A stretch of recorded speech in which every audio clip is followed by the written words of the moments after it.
தமிழகத்தில் கடந்த சில நாட்களாக ஆங்காங்கே மழை பெய்து வரும் நிலையில் தற்போது வங்கக்கடலில் உருவாக்கியுள்ள புதிய வானிலை அறிவிப்பு கவனம் பெற்றுள்ளது. இதன் தாக்கத்தால் தமிழகத்தில் வரும் நாட்களில் கனமழை பெய்ய வாய்ப்புள்ளதாக தெரிவிக்கப்பட்டுள்ளது.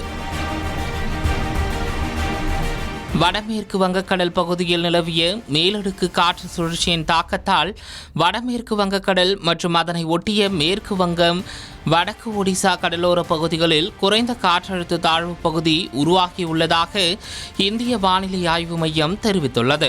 இந்த குறைந்த காற்றழுத்த பகுதியுடன் தொடர்புடைய காற்று சுழற்சி கடல் மட்டத்திலிருந்து சுமார் 7.6 கிலோமீட்டர் உயரம் வரை நிலவுவதாகவும், இந்த அமைப்பு அடுத்த 24 மணி நேரத்தில் வடமேற்கு திசையில் நகர்ந்து மேலும் வலுப்பெறக்கூடும் என்றும் வானிலை ஆய்வு மையம் தெரிவித்துள்ளது. இதன் காரணமாக வடக்கு வங்கக்கடல் மற்றும் அதனை ஒட்டிய பகுதிகளில் கடல் சீற்றம் காணப்பட வாய்ப்புள்ளதாகவும், ஆகஸ்ட் 16 முதல் 18ஆம் தேதி வரை வடமேற்கு மற்றும் அதனை ஒட்டிய மேற்கு மத்திய வங்கக்கடல் பகுதிகளில் மணிக்கு 40 முதல் 50 கிலோமீட்டர் வேகத்திலும் அவ்வப்போது 60 கிலோமீட்டர் வேகத்திலும் பலத்த காற்று வீசக்கூடும் என்றும் இந்திய வானிலை ஆய்வு மையம் எச்சரிக்கை விடுத்துள்ளது.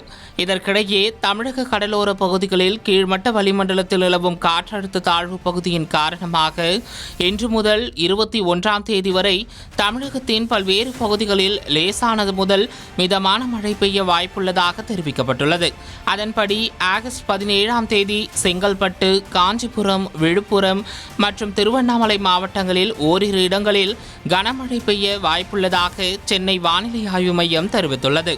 அதேபோல் ஆகஸ்ட் 18ஆம் தேதி செங்கல்பட்டு மற்றும் விழுப்புரம் மாவட்டங்களிலும், ஆகஸ்ட் 19ஆம் தேதி சென்னை, செங்கல்பட்டு, திருவள்ளூர், விழுப்புரம் மற்றும் நீலகிரி மாவட்டங்களிலும் ஓரிரு இடங்களில் கனமழைக்கு வாய்ப்பு இருப்பதாக தெரிவிக்கப்பட்டுள்ளது.